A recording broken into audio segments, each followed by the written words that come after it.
कहते हैं ना कि नदी को रास्ता नहीं दिखाना पड़ता, वो खुद ब खुद अपना रास्ता बना लेती है।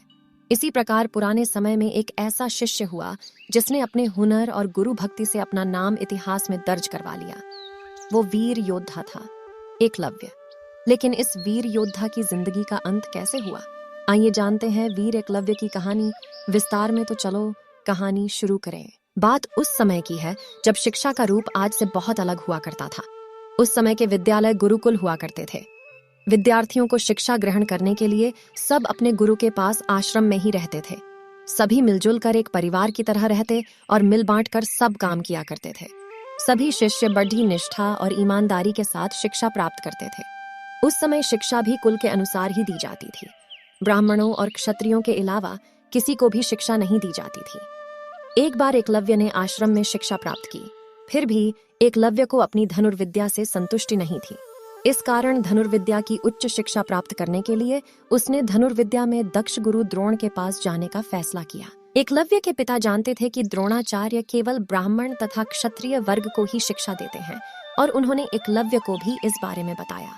परंतु धनुर्विद्या सीखने की धुन और द्रोणाचार्य को अपनी कलाओं से प्रभावित करने की सोच लेकर उनके पास गया।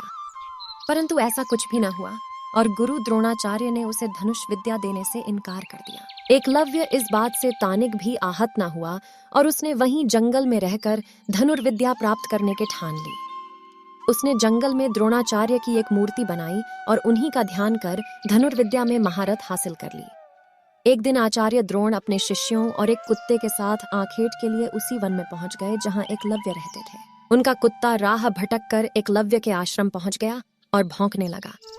एकलव्य उस समय धनुर्विद्या का अभ्यास कर रहे थे।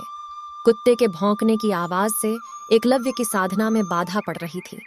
अतः उसने ऐसे बाण चलाए कि कुत्ते को जरा सी खरोंच भी नहीं आई और कुत्ते का मुंह भी बंद हो गया। एकलव्य ने इस कौशल से बाण चलाए थे कि कुत्ते को किसी प्रकार की चोट नहीं लगी और अपने बाणों से कुत्ते का मुंह बंद कर दिया। कुत्ता द्रोण के पास भागा।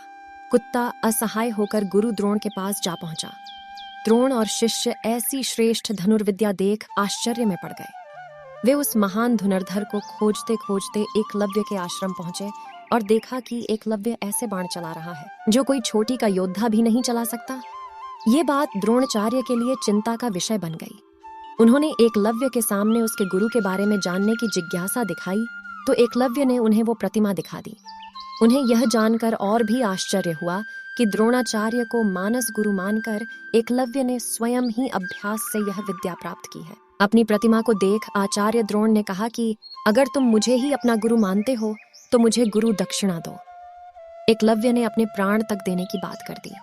गुरु दक्षिणा में गुरु द्रोण ने अंगूठे की मांग की, जिससे कहीं एकलव्य सर्वश्रेष्ठ धनुर्धर ना बन जाए। अगर ऐसा हुआ तो अर्जुन को महान धनुर्धर बनाने का वचन झूठा हो जाएगा। एकलव्य ने बिना हिचकिचाहट अपना अंगूठा गुरु को अर्पित कर दिया। इसके बाद एकलव्य को छोड़कर सब चले गए। बाद में एकलव्य अपने राज्य वापस आ गए और वहीं रहने लगे।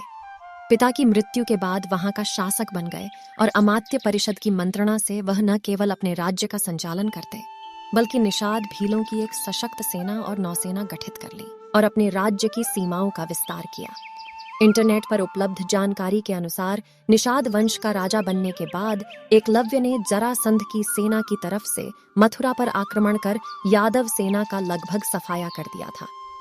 यादव वंश में हाहाकार मचने के बाद जब कृष्ण ने दाहिने हाथ में महज 4 अंगुलियों के सहारे धनुष बाण चलाते हुए एकलव्य को देखा, उन्हें इस दृश्य पर विश्वास ही नहीं हुआ। एकलव्य अकेले ही सैकड़ों यादव वंशी योद्धाओं को रोकने में सक्षम था। इसी युद्ध में कृष्ण ने छल से एकलव्य का वध किया था। उसका पुत्र केतुमान महाभारत युद्ध में भीम के हाथ से मारा गया था।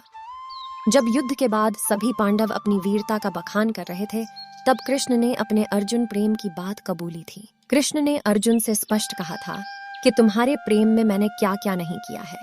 तुम संसार के सर्वश्रेष्ठ धनुर्धर कहलाओ।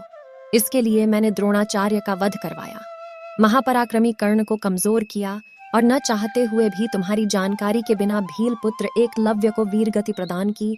और इन सब के पीछे केवल एक ही वजह थी, तुम धर्म के रास्ते पर थे, इसलिए धर्म की राह कभी मत छोड़ना। एकलव्य की कहानी से हमें यह प्रेरणा मिलती है कि हमें कभी भी हार नहीं माननी चाहिए और अपने हौसलों से हालातों को बदलना चाहिए।